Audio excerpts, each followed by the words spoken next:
ton nom ce matin, Saint-Esprit. Et te sommes entièrement reconnaissants pour les trésors de la parole que tu nous confies à chaque fois. Nous voulons fidèlement transmettre ces vérités dans sa pureté, au nom de Yeshua. Amen. Alors nous poursuivons notre enseignement ce matin dans le livre de Romains, au chapitre 7, à partir du verset 7 jusqu'au verset 13.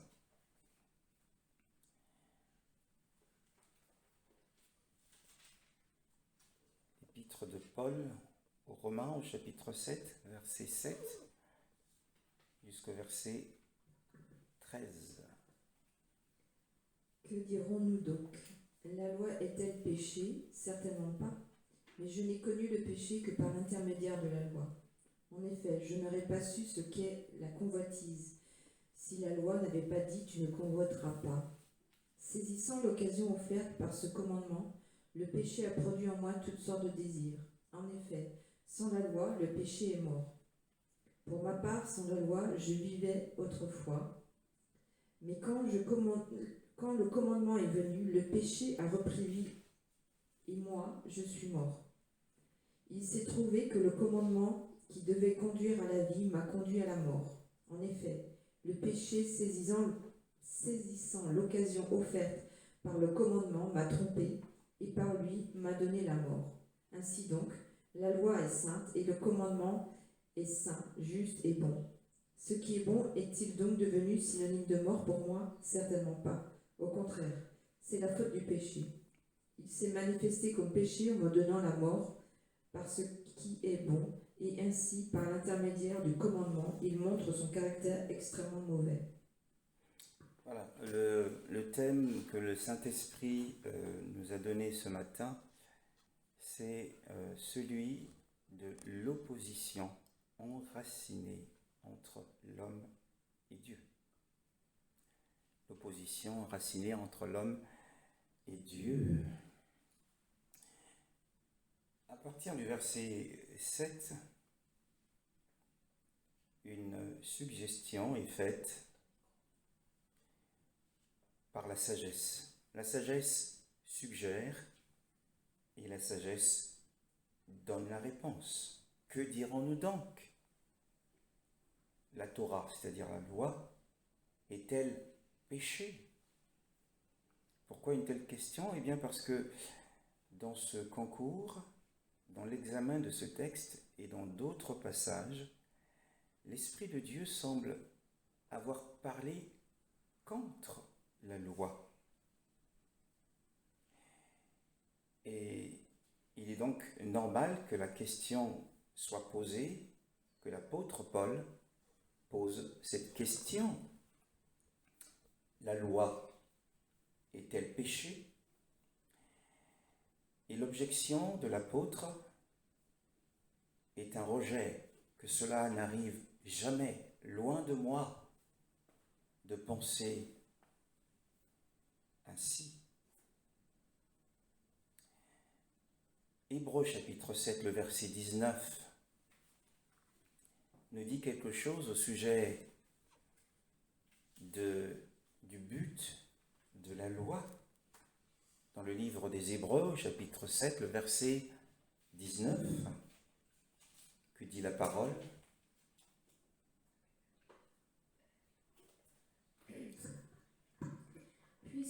Puisque la loi n'a rien amené à la perfection, mais par ailleurs, il y a l'introduction d'une meilleure espérance, par laquelle nous nous approchons de Dieu. Nous apprenons à partir de ce passage d'Hébreux 7 et 19 que la loi n'a rien emmené à la perfection. Qu'en dépit de la présence de la loi, eh bien, nul n'a été rendu parfait en dehors de Yeshua, appelé Jésus. Dans Romains chapitre 3, le verset 20, nous dit aussi autre chose. Qu'est-il dit dans Romains chapitre 3, le verset 20? En effet, personne ne sera considéré comme juste devant lui sur la base des œuvres de la loi, puisque c'est par l'intermédiaire de la loi que vient la connaissance du péché. Alors nous voyons aussi dans ce passage que la justification ne peut être obtenue par la loi. D'une part, on a la perfection qui est synonyme de la sanctification, que nous avons lu tout à l'heure dans Hébreux 7, 19, qui n'est pas possible par la loi. Et la justification, dans Romains 3, 20, n'est pas non plus possible par la loi. Autre chose, Romains 4, le verset 15, qu'est-il dit? Qu'est-il écrit? En effet, la loi produit la colère de Dieu, puisque là où il n'y a pas de loi, il n'y a pas non plus de transgression. Voilà. Nous apprenons que la loi produit la colère de Dieu. Là où il n'y a pas de loi, il n'y a pas non plus de transgression. 2 Corinthiens chapitre 3, le verset 7 à 9. Et nous comprenons progressivement pourquoi l'apôtre Paul pose la question de savoir la loi est-elle péché? 2 Corinthiens chapitre 3, le verset 7, et vous lirez également le verset 9. Or, si le ministère de la mort, gravé avec des lettres sur des pierres, a été glorieux au point que les Israélites ne pouvaient pas fixer le regard sur le visage de Moïse, à cause de la gloire dont il rayonnait et qui, pourtant, était passagère. En effet, si le ministère de la condamnation a été glorieux, le ministère de la justice est bien plus glorieux encore. Voilà. Donc, c'est à la fois, la loi est appelée le service de la mort, le service de la condamnation. Donc, d'une part, la loi ne peut produire ni justification, ni sanctification. Bien au contraire, elle produit la colère de Dieu. C'est aussi appelé le service de la mort et de la condamnation. Et si nous revenons à notre texte en concours de Romains chapitre 7, le verset 7, Paul donne une objection avec véhémence, avec autorité, que cela n'arrive jamais. Mais il dit, alors c'est important de faire attention à la manière dont l'apôtre écrit. Dans le premier paragraphe, il dit « Que dirons-nous donc ?» Il s'associe à tous. Et plus haut, dans ce même chapitre, l'apôtre nous dit que nous sommes, je recherche ce passage au verset 1, ou bien ignorez-vous, s'adresse-t-il, frères, car je parle à ceux qui connaissent la Torah, que la Torah exerce sa domination sur l'être humain aussi longtemps qu'il est vivant. Le verset 4, c'est pourquoi mes frères, vous aussi, vous avez été, au moyen du corps du Mashiach, donc du Christ, mis à mort. Le verset 5, car lorsque nous étions dans la chair. Et au verset 7, que dirons-nous donc? La Torah est-elle péché? Que cela n'arrive jamais. Et tout de suite, après qu'il ait fait cette objection, il y a un changement d'attitude, il y a un changement de parole. L'apôtre parle en sa propre personne. Il dit « Mais je n'ai connu le péché ». Il parle, il utilise le pronom personnel. Et plus haut, nous avons vu qu'il a utilisé la première personne du pluriel « nous » et la deuxième personne du pluriel « vous ». et maintenant il parle pour lui. Il y a un changement de personne. Il parle en sa propre personne. Il dit, je n'ai connu le péché que par le moyen de la Torah. Paul est en train de nous dire qu'il a découvert le péché par le moyen de la loi. Il est en train de dire que le péché existait déjà en nous, que le péché est en nous, mais que le rôle de la loi, c'est de le faire découvrir. La loi, eh bien, est semblable, la loi de Dieu, bien sûr, est semblable à un homme, à un agent de l'ordre, des forces de l'ordre, un policier qui tient dans sa main une torche la nuit tombée et qui recherche et qui se trouve sur une scène de crime. Et avec sa torche, il recherche et détecte les taches de sang sur le vêtement du criminel. Ainsi, la loi de Dieu, son rôle, c'est de détecter, eh bien, les défaillances du cœur de l'homme et de la vie chez l'homme. La loi, sa mission, c'est de découvrir non seulement les actes de péché qui sont visibles aux yeux de tous, mais le rôle de la loi, eh bien, c'est de rechercher le principe du péché, la manufacture du péché, qui donne naissance aux actes de péché.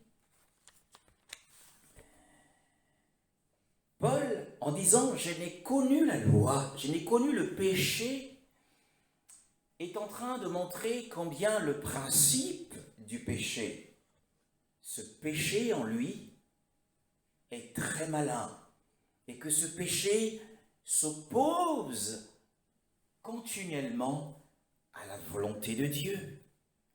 Que le principe du péché en l'homme a un caractère destructeur parce qu'il porte en lui, eh bien, il est porteur de la mort et de la condamnation.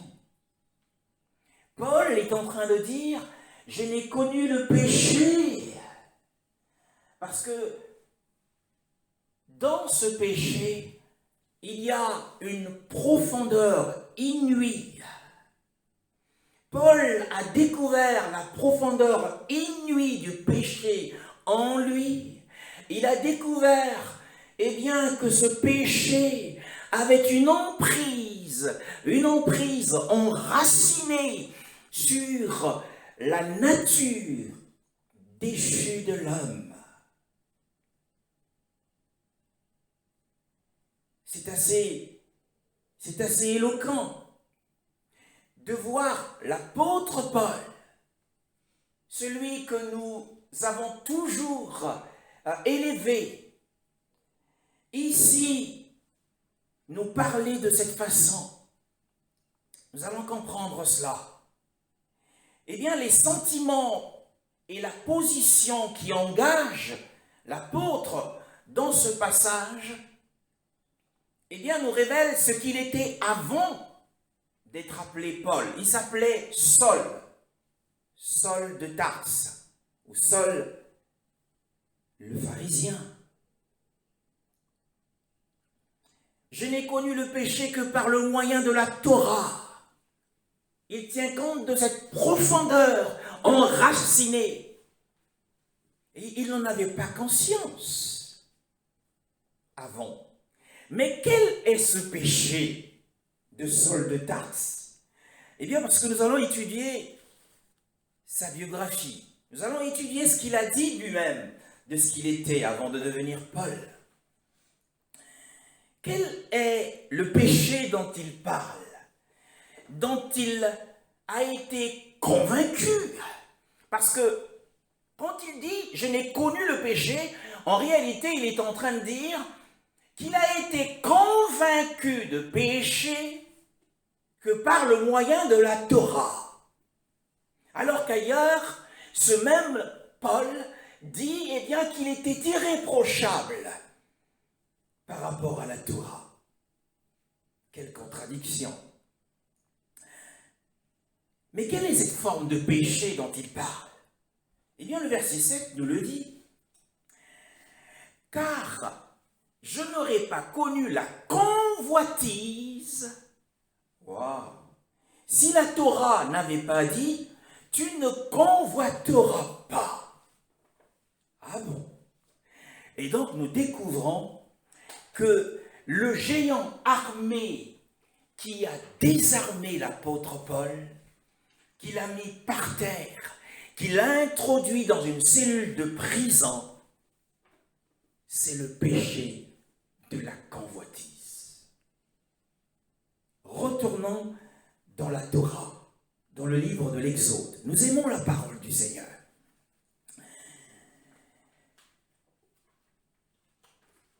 Exode chapitre 20, à partir du premier verset jusqu'au verset 18. J'aimerais que l'on relise ce texte bien connu de tous, même des païens, même de ceux qui ne croient pas réellement en Dieu. Ils connaissent les 10 commandements. Ils en ont entendu parler. En tout cas, rélisons ce texte. De 1 à 18. Alors Dieu prononça ces paroles. Je suis l'Éternel ton Dieu, qui t'a fait sortir d'Égypte, de la maison d'esclavage. Tu n'auras pas d'autre Dieu devant moi. Tu ne feras pas de sculpture sacrée, ni de représentation de ce qui est en haut dans le ciel, en bas sur la terre, et dans l'eau plus bas que la terre. Tu ne te prosterneras pas devant elles, et tu ne les serviras pas, car moi, l'Éternel ton Dieu, je suis un Dieu jaloux. Je punis la faute des pères sur les enfants jusqu'à la 3e et 4e génération de ceux qui me détestent, et j'agis avec bonté jusqu'à 1000 générations envers ceux qui m'aiment et qui respectent mes commandements. Tu n'utiliseras pas le nom de l'Éternel ton Dieu à la légère, car l'Éternel ne laissera pas impuni celui qui utilisera son nom à la légère. Souviens-toi de faire du jour du repos un jour saint. Pendant 6 jours, tu travailleras et tu feras tout ce que tu dois faire. Mais le 7e jour est le jour du repos de l'Éternel ton Dieu. Tu ne feras aucun travail, ni toi, ni ton fils, ni ta fille, ni ton esclave, ni ta servante, ni ton bétail, ni l'étranger qui habite chez toi. En effet, en 6 jours, l'Éternel a fait le ciel, la terre, la mer et tout ce qui s'y trouve.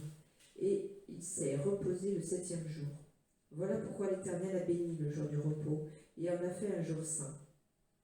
Honore ton père et ta mère, afin de vivre longtemps dans le pays que l'Éternel ton Dieu te donne. Tu ne commettras pas de meurtre, tu ne commettras pas d'adultère, tu ne commettras pas de vol, tu ne porteras pas de faux témoignages sur ton prochain, tu ne convoiteras pas la maison de ton prochain, tu ne convoiteras pas la femme de ton prochain, ni son esclave, ni sa servante, ni son bœuf, ni son âne, ni quoi que ce soit qui lui appartienne. Oui, on en arrive là, c'est le 10e commandement.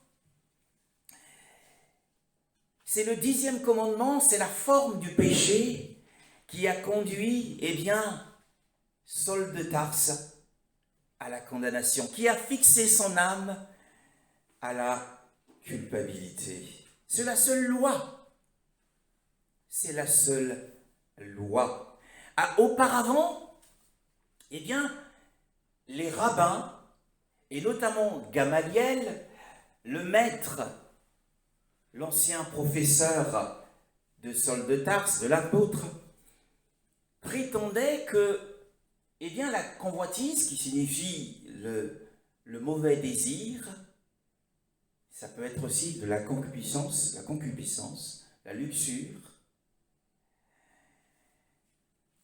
résidait en l'homme, que le mauvais désir habite en l'homme et qu'il ne pouvait être brisé qu'il est résistant. Et les rabbins prétendent que, bien qu'il soit résistant, mais que ce n'est pas un péché. Ainsi, tous ceux qui ont été dans la secte rigide du pharisaïsme ont accepté cette doctrine, disant que le mauvais désir n'était pas un péché.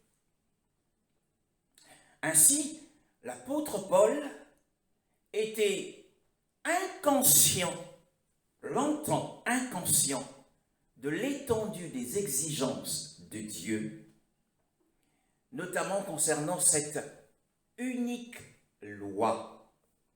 Vous savez que la loi, en réalité, est composée de plusieurs parties et qui sont subordonnées, qu'on appelle commandements. Et Paul n'en était pas conscient, il était insensible à cela. Il était insensible à cette loi de Dieu, qui en réalité est la source de toutes les autres lois. Paul a tenu bon du premier commandement jusqu'au 9e commandement. Il n'avait jamais volé. La Bible dit tu ne voleras pas. Il n'avait jamais volé. Tu ne commettras pas d'adultère. Il n'avait jamais commis d'adultère. Tu n'assassineras pas. Il n'avait jamais assassiné. Alors il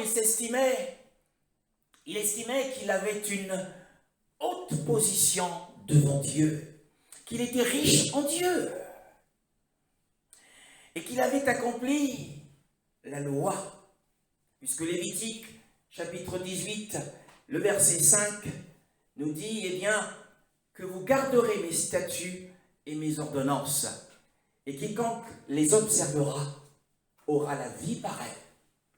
Donc en réalité, Dieu offrait la vie aux hommes si jamais ils accomplissaient entièrement la loi.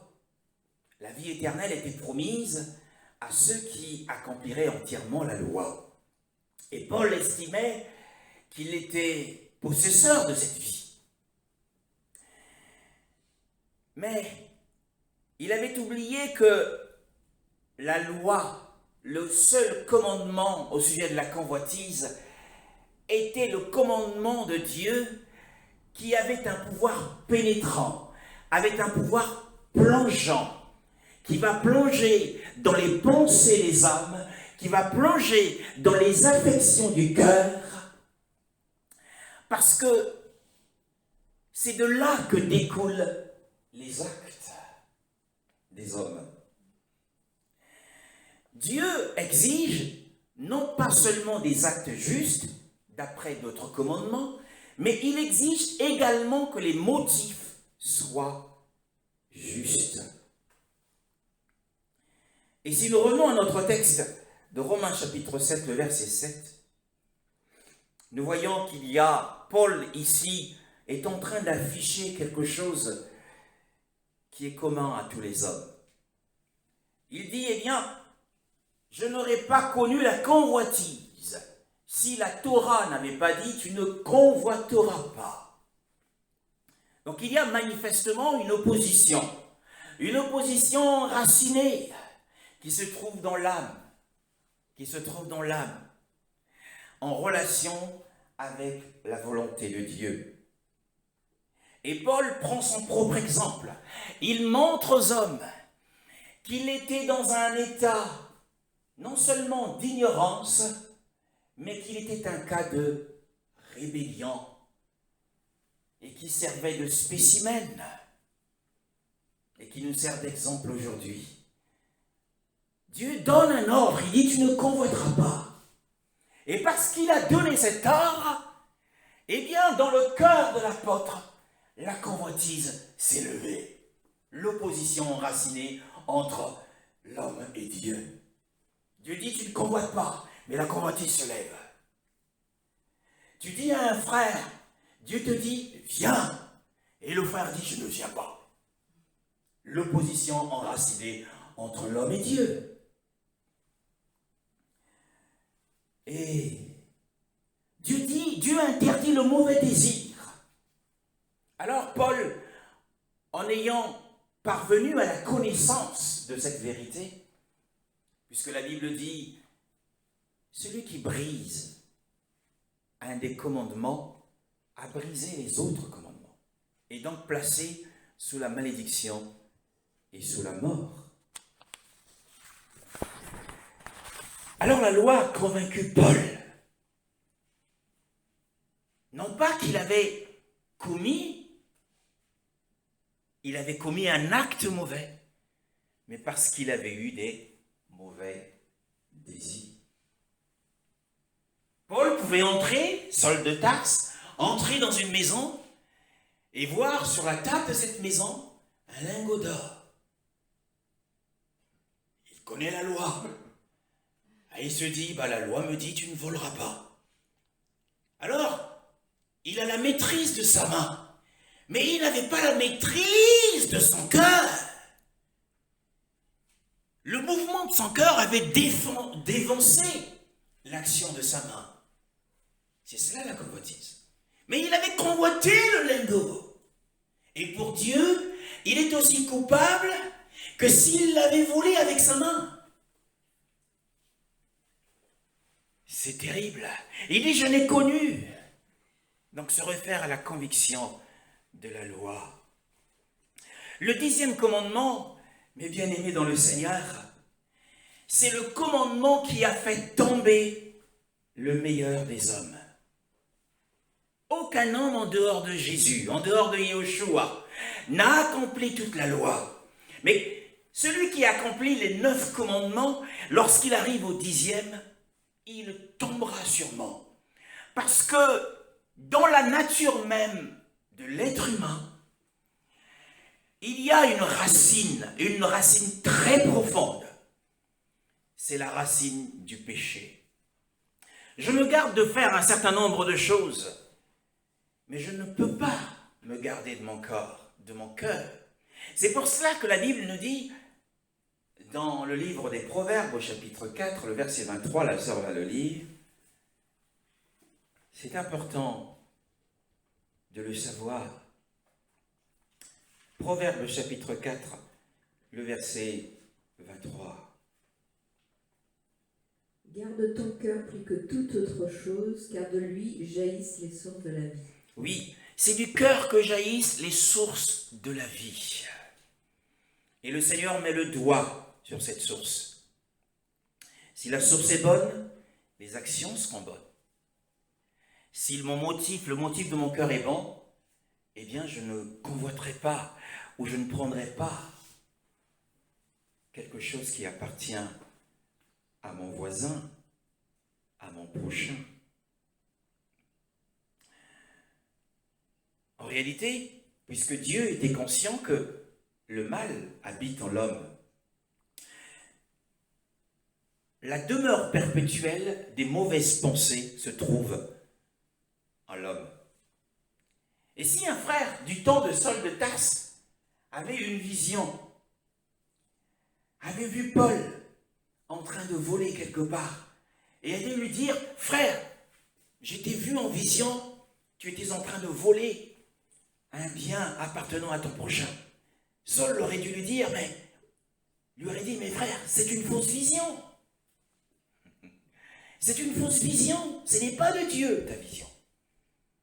Mais en réalité, nous avons compris que le commandement de Dieu a pour but, a un pouvoir pénétrant dans les pensées et dans les affections. Ne traite pas de la question des actes, mais traite de la question des convoitises qui habitent en l'homme.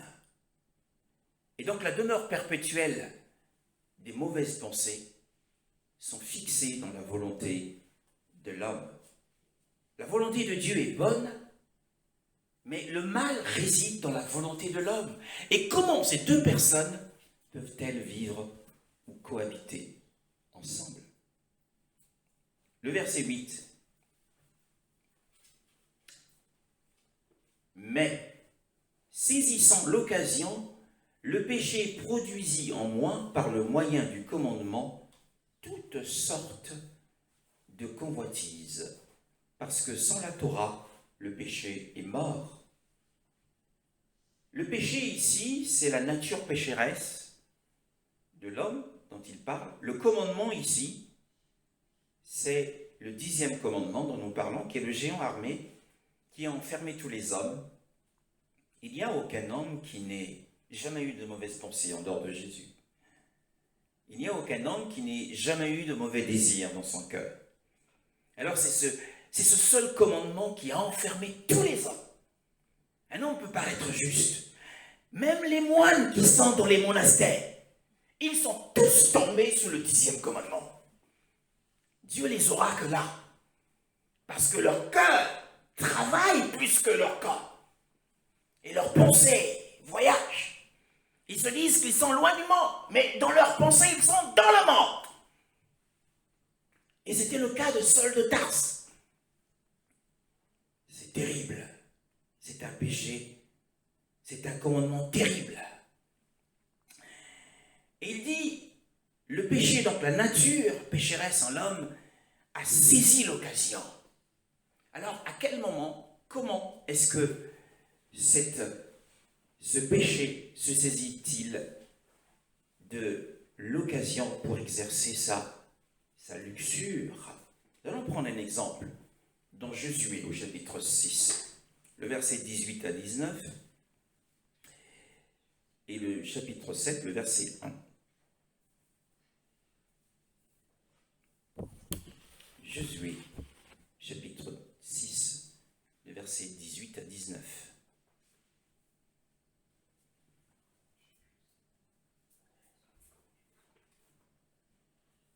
Josué,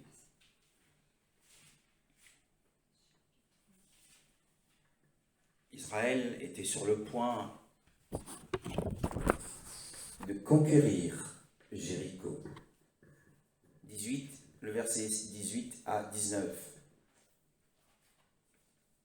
Seulement, gardez-vous bien de toucher à ce qui sera voué à la destruction. En effet, si vous preniez de ce que vous avez voué à la destruction, vous mettriez le camp d'Israël sous une menace de destruction, et vous causerez son malheur. Tout l'argent et tout l'or, tous les objets en bronze et en fer seront consacrés à l'Éternel, et entreront dans le trésor de l'Éternel. Alors, l'instruction de Dieu, c'était que personne n'allait s'emparer du butin. Ils allaient prendre d'assaut Jéricho, mais attention, Dieu dit que personne ne s'empare du butin. L'or et l'argent que vous trouverez sur place reviendra au trésor de la maison de Dieu. Il met en garde les attaquants, il met en garde les assaillants. Attention, ne touchez à rien. Emparez-vous de la ville, décimez les belligérants, mais attention, ne touchez pas au butin. Chapitre 7, le verset 1. Les Israélites commirent un acte d'infidélité au sujet des biens voués à la destruction. Akan, fils de Carmi, petit-fils de Zabdi et descendant de Zérak, de la tribu de Juda, prit les biens ainsi consacrés, et la colère de l'Éternel s'enflamma contre les Israélites. Il avait reçu l'ordre, cet attaquant, ce soldat, il avait reçu l'ordre. Mais quand il arrive à Jéricho, il entre dans une des maisons, et il trouve des beaux vêtements. Quels sont les sentiments et les pensées qui ont animé cet homme? Il a trouvé une belle robe. Et il dit, oh, qu'elle est belle cette robe. Oh, quel dommage s'il faut la détruire. Oh, mille dommages s'il faut la brûler. Elle me serait tellement utile. En plus, elle m'irait bien, cette robe. Et cet or et cet argent. Après tout, c'est moi qui les ai trouvés. Qui saura que si je les prends? Alors il les a pris. Voyez-vous? La convoitise. Il connaissait l'ordre. Il avait reconnu l'autorité de Dieu. Mais nous voyons que la Torah, quoi qu'elle détecte le mal en nous, mais la Torah ne détruit pas le mal. Il connaissait le commandement de Dieu. Mais ce commandement n'a pas détruit la convoitise en lui. Alors il s'est emparé de l'or, il s'est emparé de la belle robe. Et plus tard, il s'est passé ce qui a pu se passer. Cela l'a détruit. Donc nous voyons que la loi qui dit tu ne convoiteras pas ne fait qu'augmenter en nous le désir des choses interdites. Nous poursuivons donc ce type d'exemple dans le livre de Nombres au chapitre 14, le verset 15, le verset 25, et nous lirons le verset 30, ensuite nous lirons le verset 40 à 41. Les Amalécites et les Cananéens habitent la vallée. Demain, tournez-vous et partez pour le désert, dans la direction de la mer de Roseau. Nombre 14, Oui. le verset 25, Oui, Seigneur. le verset 30. Vous n'entrerez pas dans le pays que j'avais juré de vous faire habiter. Aucun de vous n'y entrera, excepté Caleb, fils de Jéphounné, et Josué, fils de Nun. Le verset 40 à 41.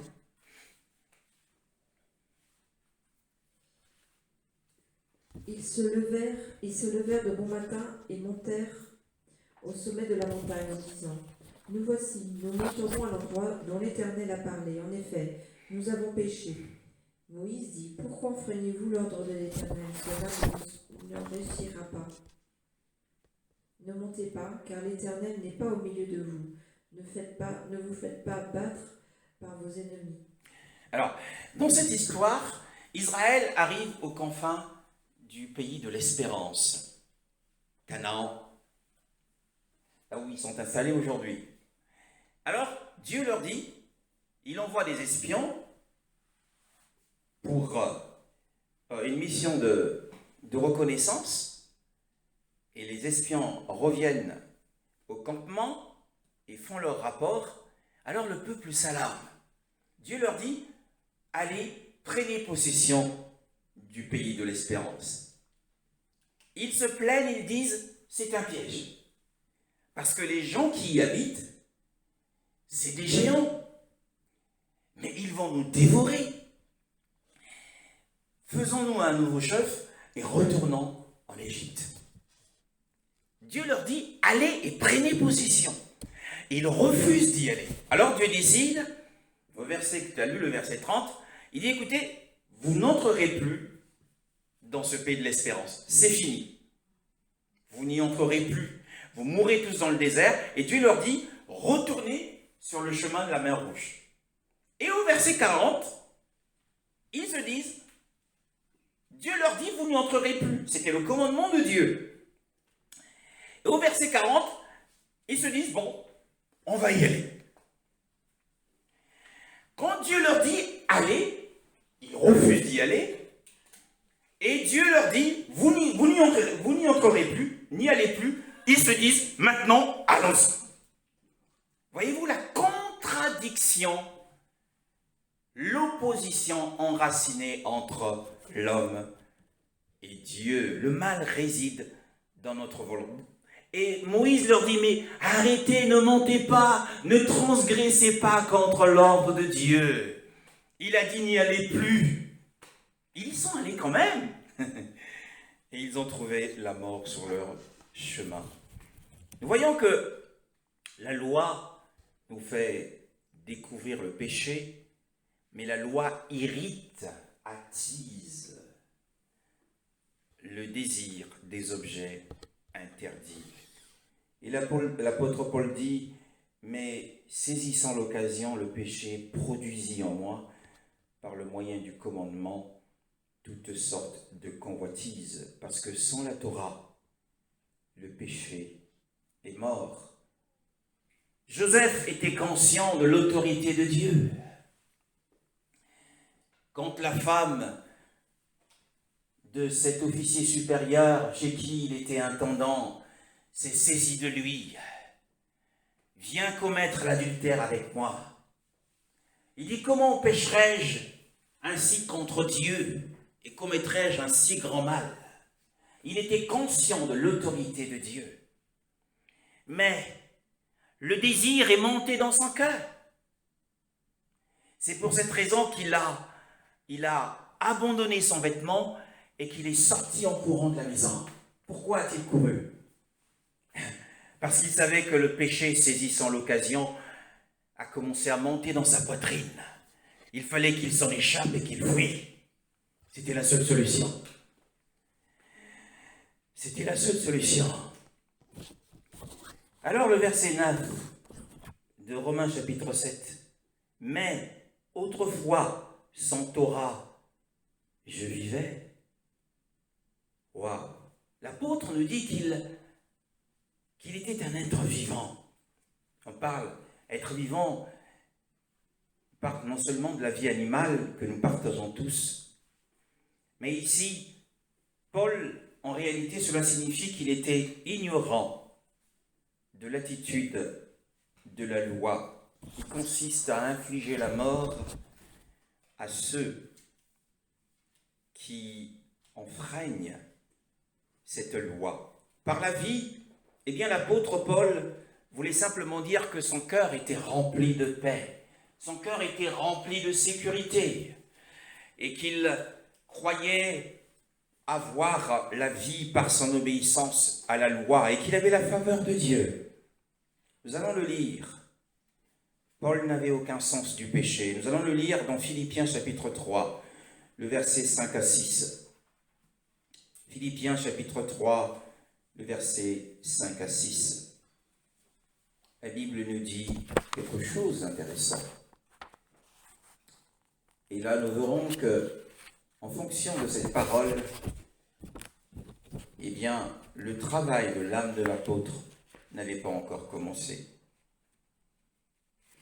J'étais circoncis le 8e jour. Je suis ici du peuple d'Israël, de la tribu de Benjamin, hébreu, né d'hébreu. En ce qui concerne la loi, j'étais pharisien. Du point de vue du zèle, j'étais persécuteur de l'Église. Par rapport à la justice de la loi, j'étais irréprochable. Galates chapitre 1, le verset 14. Il était irréprochable par rapport à la loi. En tout cas, c'est ce qu'il pensait. 1,14. Il est le gage de notre héritage en attendant la libération de ceux que Dieu s'est acquis pour célébrer sa gloire. Galates 1,14. Et j'étais plus avancé dans le judaïsme que beaucoup de ceux de mon âge parmi mon peuple, car j'étais animé d'un zèle excessif pour les traditions de mes ancêtres.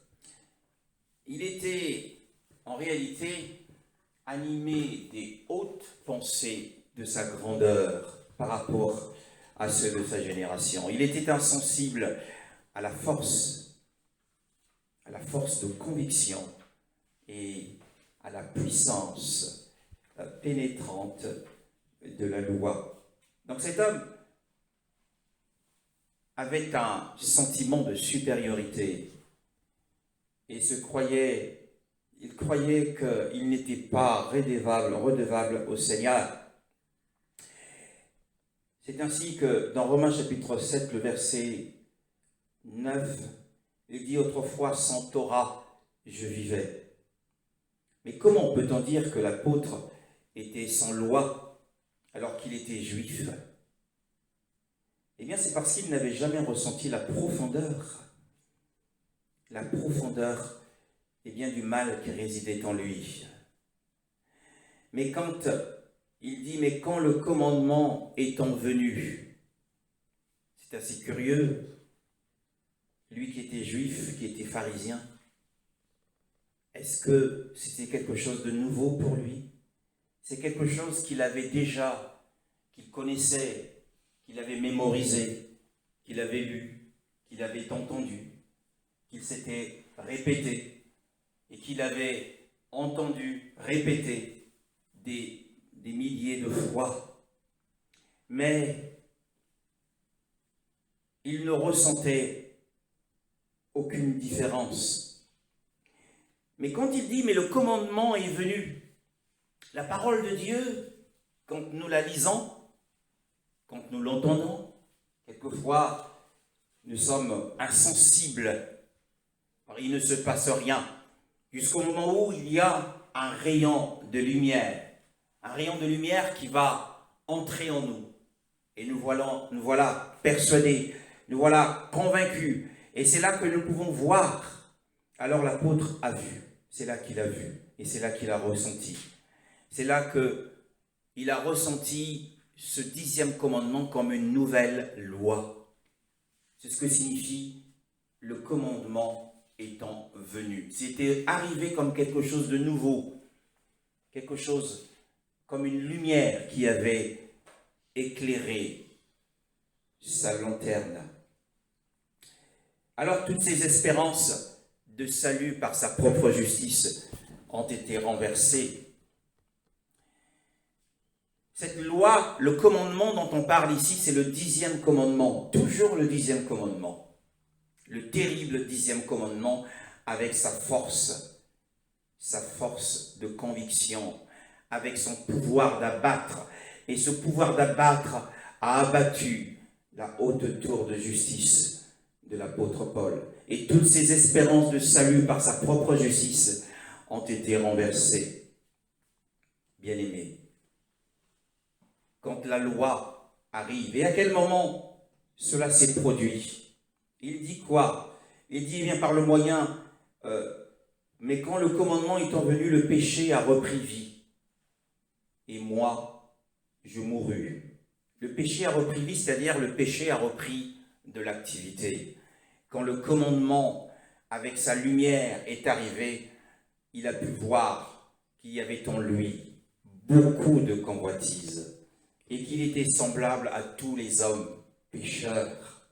Ainsi, beaucoup de chrétiens ne sont pas conscients de la nature déchue et de ce péché qui est enraciné dans leur nature, jusqu'à ce que la lumière vienne jaillir pour leur montrer qu'il y a des bourgeons, Ces bourgeons n'ont jamais atteint la maturité du fruit, mais ces bourgeons sont là. Et la loi a pour mission de nous montrer cela, de détecter cela. Et du riche qu'il était, il était riche en Dieu, il devint un débiteur désespéré. Il dit, je mourus. Il est mort à son âme. Pourquoi? Eh bien parce que celui qui enfreint une seule de ces lois est condamné à mort. C'était cela l'alliance de la mort, le service de la mort et de la condamnation, comme l'a lu la sœur Rebecca tout à l'heure. Lorsque le péché est venu à la vie, c'est-à-dire que le péché a finalement été reconnu, l'apôtre est allé à la mort et sa dépravation a été exposée. Voyez-vous que le Seigneur, dans ses opérations, il expose la dépravation de notre nature pécheresse qui est en nous. Et lorsqu'une vision est donnée, elle est donnée pour montrer la nature, la dépravation sous toutes ses couleurs. Et ne dites pas que cette vision n'est pas de Dieu.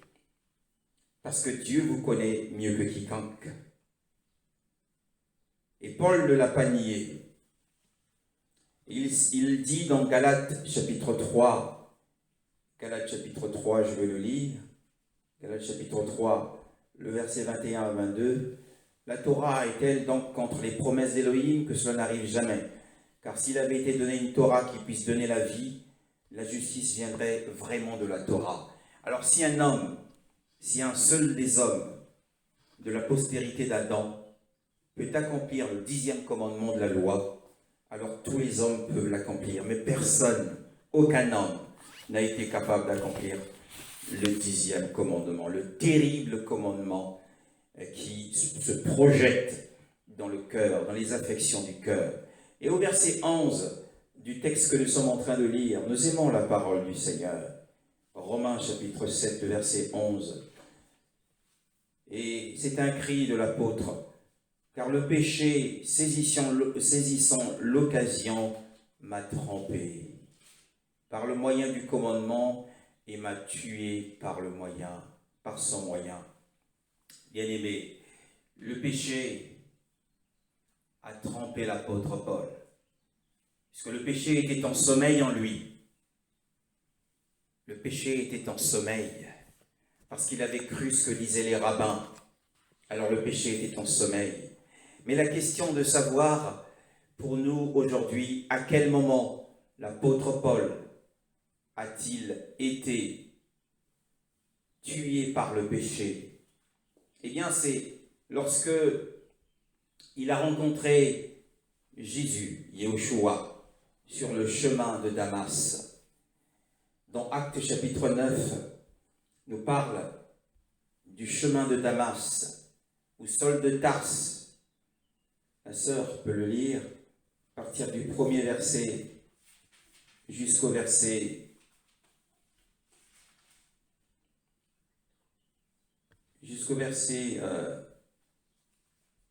17 à 18. Actes chapitre 9. Actes chapitre 9.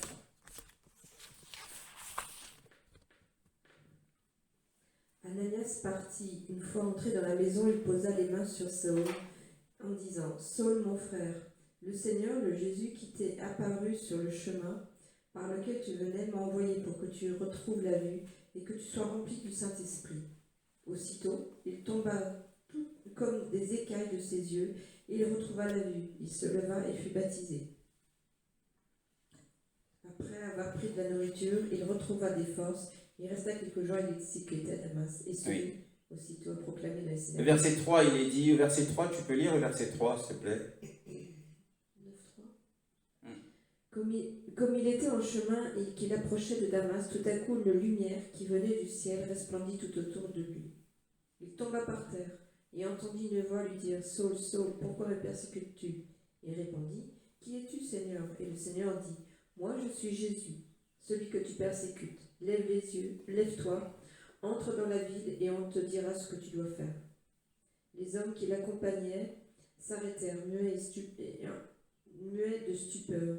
Ils entendaient bien la voix, mais ils ne voyaient personne. Saul se releva de terre. Malgré ses yeux ouverts, il ne voyait rien. On le prit par la main pour le conduire à Damas. Il resta 3 jours sans voir. Il ne mangea ni ne but rien. Il ne but rien. Et le verset 11. Le Seigneur lui dit alors: Lève-toi, va dans la rue qu'on appelle la droite, et dans la maison de Judas. Demande un dénommé Saul de Tarse. En effet, il prit, et il a vu en vision un homme appelé Ananias entrer et poser les mains sur lui, afin qu'il retrouve la vue. Alors c'est dans ce récit que Jésus rencontre Saul de Tarse qui devint l'apôtre Paul. Et c'est là que par cette lumière, ce rayonnement de lumière, et pendant 3 jours et 3 nuits, il n'a mangé ni n'a bu, et c'est là qu'il a vu que le péché l'avait trempé et qu'il était allé à la mort. Et en donnant sa vie à Jésus, il est passé de la mort à la vie, à la véritable vie. Et en se levant, la Bible dit, au verset 18, « Et immédiatement il tomba de ses yeux comme des écailles, et à l'instant il recouvra la vue. Il se leva et fut baptisé. » Le baptême, c'est le baptême par immersion. Il fut plongé dans l'eau. Donc il est mort avec Jésus et qu'il a été enseveli avec lui. Lorsqu'il est ressorti entièrement de l'eau, il était vivant pour marcher en nouveauté de vie avec Jésus. Il dit au verset que nous avons lu tout à l'heure, Romains chapitre 7, le verset 9, le verset 10, plutôt 11. Car le péché, saisissant l'occasion, m'a trempé par le moyen du commandement et m'a tué par son moyen. Et le verset 10, et le commandement qui était pour la vie, j'ai trouvé qu'il était pour la mort. Alors qu'il croyait que la voie qu'il empruntait était une voie droite. Telle voie paraît droite à l'homme, mais son issue, c'est la voie de la mort. Beaucoup pensent dans les doctrines dans lesquelles ils sont, et bien qu'ils sont sur la bonne voie qui conduit à la vie, mais c'est la voie de la mort. Il dit, j'ai trouvé qu'il était pour la mort. Parce que ce commandement, le 10e commandement, personne n'a réussi à y obéir. Seul Jésus ne l'a pas brisé. Car le péché, le verset 11, saisissant l'occasion, m'a trempé, et par le moyen du commandement, donc le 10e, et m'a tué. Le péché l'a trempé et l'a tué. Un autre exemple, c'est celui de Ève. Dans Genèse chapitre 3, sœur, Genèse chapitre 3, le verset 1 à 6, nous allons voir des exemples de la Bible, des gens qui ont été trompés par le péché. Le serpent était le plus rusé de tous les animaux sauvages que l'Éternel Dieu avait fait. Il dit à la femme, Dieu a-t-il vraiment dit, vous ne mangerez aucun des fruits des arbres du jardin? La femme répondit au serpent, nous mangeons du fruit des arbres du jardin. Cependant, en ce qui concerne le fruit de l'arbre qui est au milieu du jardin, Dieu a dit, vous n'en mangerez pas, et vous n'y toucherez pas, sinon vous mourrez. Le serpent dit alors à la femme, vous ne mourrez absolument pas, mais Dieu sait que le jour où vous en mangerez, vos yeux s'ouvriront, et vous serez comme Dieu. Vous connaîtrez le bien et le mal. Jusqu'au verset 6. La femme vit que l'arbre était porteur de fruits, bon à manger, agréable à regarder, et précieux pour ouvrir l'intelligence. Elle prit de son fruit et en mangea. Elle en donna aussi à son mari, qui était avec elle, et il en mangea. Voyons ici que Ève a été trompée par les promesses du serpent.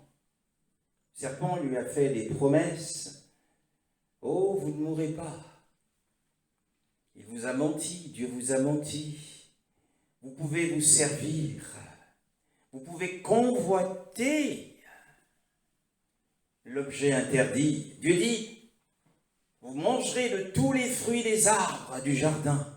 Mais le jour où vous mangerez le fruit de l'arbre de la connaissance, du bien et du mal, vous mourrez. Il y avait un interdit sur les fruits de cet arbre.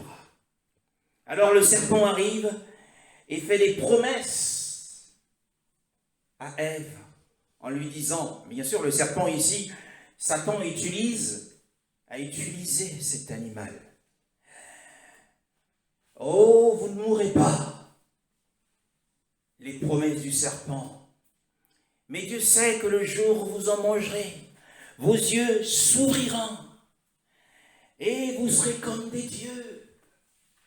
Ah, il leur promet que, en mangeant le fruit défendu, ce serait pour eux une source de joie, de plaisir, mais aussi d'élévation au-dessus de leur monde.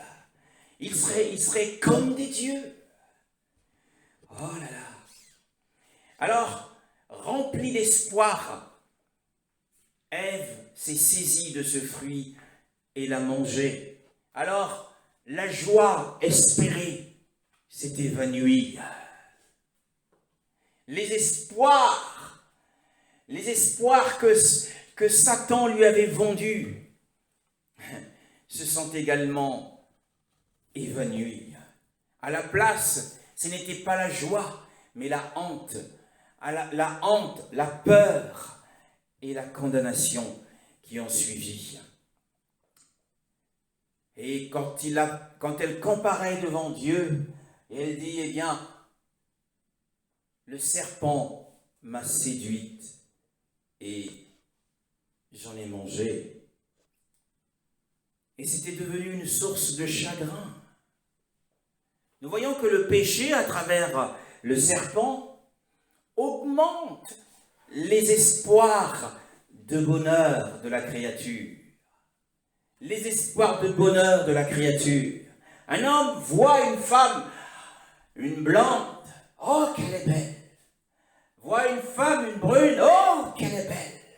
Alors c'est le péché en lui qui augmente, les espoirs du bonheur avec cette créature. Mais cet homme ignore que les voies par lesquelles il veut gagner le cœur de cette femme sont des voies contraires à l'ordre et à la volonté de Dieu. Et le péché en lui le trompera toujours. Le péché le trompera toujours. Aucune créature, si belle soit-elle, aucune créature, si magnifique soit-elle. Oh, qu'il est beau cet homme. Il a tout. C'est un bon bricoleur, il a tout. Il a des belles voitures. Il sait prendre soin des enfants. Aucune créature ne nous donnera le bonheur en dehors de la volonté de Dieu. Combien se font avoir? Ce sera plutôt une source de chagrin et des pleurs. Et beaucoup sont tombés dans cette source et ont pleuré. Et je regardais, et voici un jeune homme pleurant sur les bras de sa mère.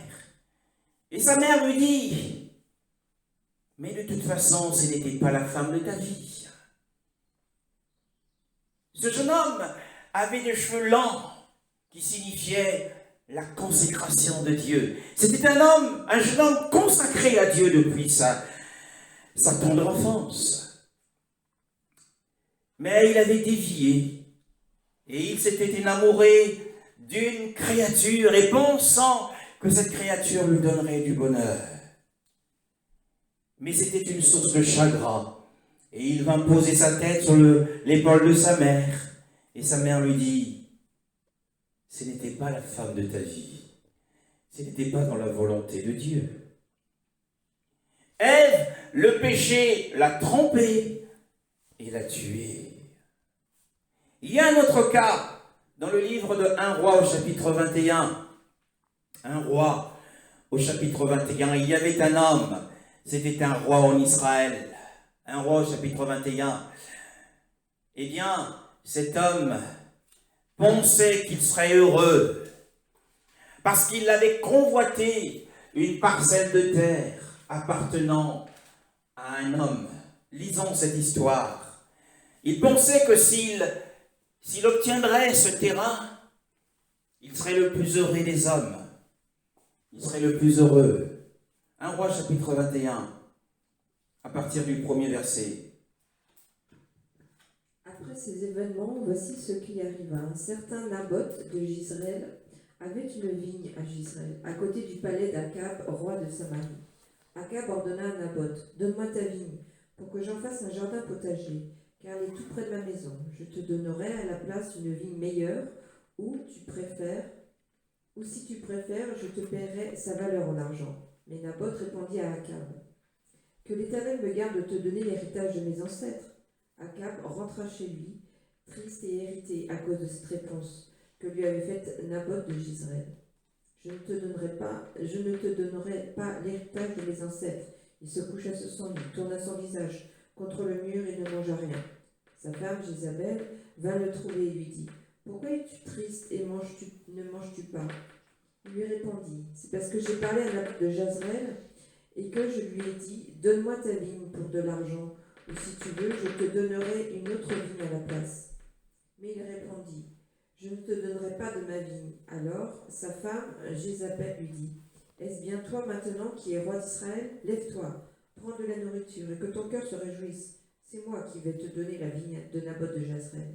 Elle écrivit alors au nom de Akab des lettres qu'elle marqua de l'empreinte du roi. Puis elle les envoya aux anciens et aux magistrats qui étaient concitoyens de Naboth. Voici ce qu'elle écrivit dans ces lettres. Proclamez un jeûne, placez Naboth au premier rang du peuple et mettez en face de lui 2 vauriens qui témoigneront contre lui en prétendant qu'il a maudit Dieu et le roi. Puis conduisez-le à l'extérieur de la ville et lapidez-le jusqu'à ce qu'il meure. Les hommes de la ville de Naboth, les anciens et les magistrats qui étaient ses concitoyens agirent comme Jézabel le leur avait dit. Ils se conformèrent à ce qui était écrit dans les lettres qu'elle avait envoyées. Ils proclamèrent un jeûne et placèrent Naboth au premier rang du peuple. Les 2 vauriens vinrent se mettre en face de lui et témoignèrent contre Naboth devant le peuple en prétendant qu'il avait maudit Dieu et le roi. Ils le conduisirent à l'extérieur de la ville et le lapidèrent jusqu'à ce qu'il meure. Alors, c'est une triste histoire. Alors, cet homme qui pensait qu'il serait heureux en juxtant étroitement la terre, cette vigne à ses propres terres, quel qu'en soit le prix, et même s'il fallait assassiner le possesseur, il l'a assassiné. Mais finalement, a-t-il été heureux? Non, parce que Dieu a finalement envoyé un prophète après la mort de Naboth et qui a prononcé des malédictions sur le roi Akab, qui connaissait pourtant la loi. Naboth, quand le roi Akab s'est adressé à lui demandant de lui revendre sa vigne, Naboth a refusé. Naboth s'est opposé, je ne te donnerai pas l'héritage de mes pères. Eh bien, le refus de Naboth est considéré comme étant l'obstacle de Dieu, l'obstacle d'Élohim. Et cela peut conforter ceux qui arrivent à interpréter la volonté de Dieu à travers les circonstances. C'est beaucoup, parce qu'ils n'ont pas forcément le témoignage intérieur, se contentent des circonstances extérieures pour comprendre la volonté de Dieu. L'opposition de Naboth à céder sa vigne est considérée comme l'obstacle de Dieu, est considérée comme Dieu ne permettait pas qu'il en soit ainsi. Mais attention, tous les obstacles ne sont pas les obstacles de Dieu. Ici, le motif qui conduit le roi d'Israël à vouloir monnayer cette terre, eh bien, c'était la convoitise, en nous parlant. Le refus de Naboth était l'obstacle de Dieu. Que dirons-nous? Eh bien, derrière les brillantes images de joie que peuvent nous procurer une créature, eh bien, ces images de joie peuvent s'évanouir une fois que une fois par le péché, nous avons atteint le désir de notre cœur. Le désir du cœur du roi Akab avait été atteint. Mais le bonheur qu'il espérait, il ne l'avait pas atteint. Parce que plus tard, il s'est humilié à cause des malédictions qui avaient été prononcées sur lui, sur sa femme, Jézabel, et sur sa descendance. Parce que Dieu n'a pas laissé impuni la gravité de ce péché. Nous devons nous rappeler que, comme a dit l'apôtre Paul, le péché m'a trempé et m'a tué. Nous devons nous rappeler que la tromperie et la mort sont des serpents cachés derrière des brillantes images. Tout ce qui brille, derrière tout ce qui brille, sont cachés la tromperie et la mort. Derrière les espoirs et les promesses du péché. Satan a fait des promesses. Attention à tout ce qui brille. Derrière cela sont cachés des serpents qui représentent la tromperie et la mort. Beaucoup d'enfants de Dieu se sont promis. Ils se sont promis beaucoup de choses. Ils se sont dit, c'est le chemin du bonheur. Un tel voit une femme, c'est le chemin du bonheur. Et après tout, même si c'est contre l'ordre de la volonté de Dieu, contre l'ordre et la volonté de Dieu, tel croyant va prendre une incroyante. Tel incroyant va prendre un croyant. Et si une sœur,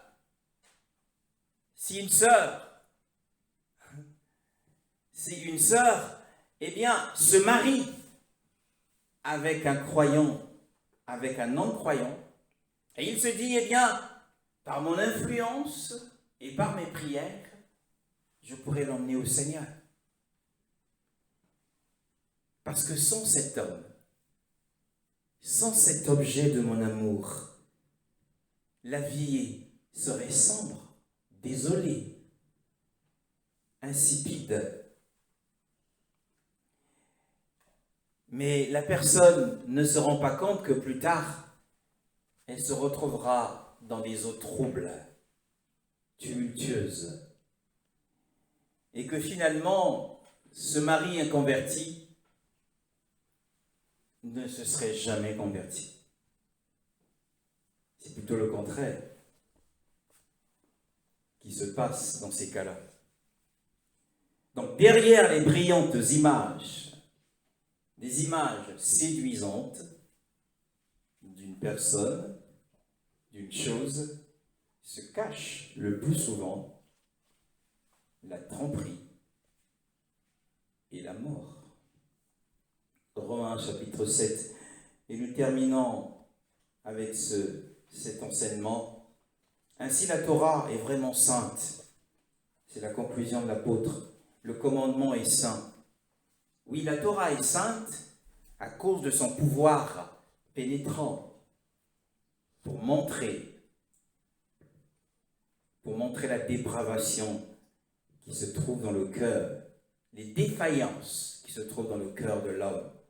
Encore une fois, il y a en l'homme une nature déchue en laquelle est enraciné le péché. Oui, la Torah est sainte et le commandement est saint et juste. Pourquoi juste? Eh bien, si le commandement dit « tu ne voleras pas », alors c'est le même commandement qui dit « tu n'auras pas non plus de mauvais désirs ». Ce commandement ne peut pas autoriser les mauvais désirs, comme le pensait le pharisien, autoriser les mauvais désirs, comme le pensaient les rabbins, et interdire le vol. Il doit, s'il veut être juste, si ça doit être un commandement juste, il doit interdire le mauvais désir, mais aussi interdire le vol. Car la pensée d'où découle le vol vient du cœur. Le commandement est saint, juste et bon, oui, lorsque nous obéissons entièrement à la loi de Dieu, eh bien, nous jouissons des bienfaits terrestres. Nous sommes bénis, nous sommes en santé, nous ne manquons de rien, mais aussi nous bénéficions du bien-être spirituel. Car ce qui est bon est-il donc devenu pour moi la mort, verset 13, que cela n'arrive jamais. Mais le péché, afin de se manifester en tant que péché, a produit en moi la mort, par le moyen de ce qui est bon, afin que par le moyen du commandement, le péché devienne excessivement pécheur. Dans notre loi de société, dans la société dans laquelle nous sommes, et ceux qui contreviennent aux lois ils ont de la haine contre les lois.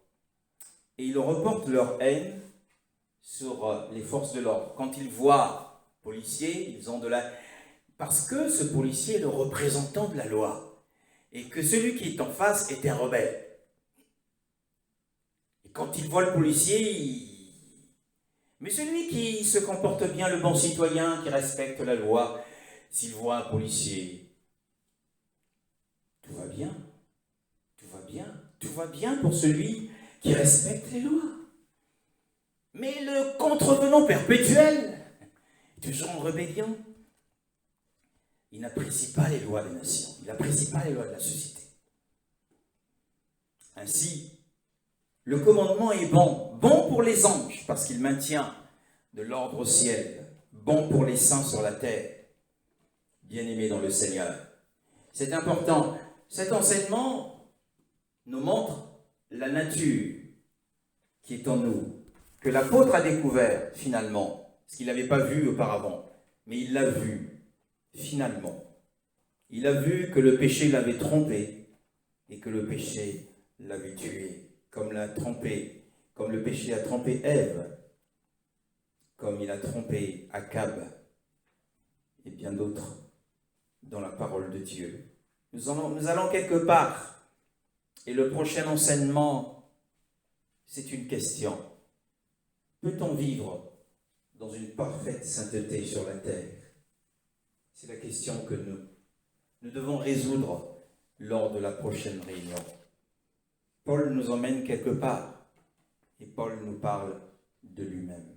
Et nous bénissons le Seigneur pour cette richesse et cette parole au nom de Yoshua.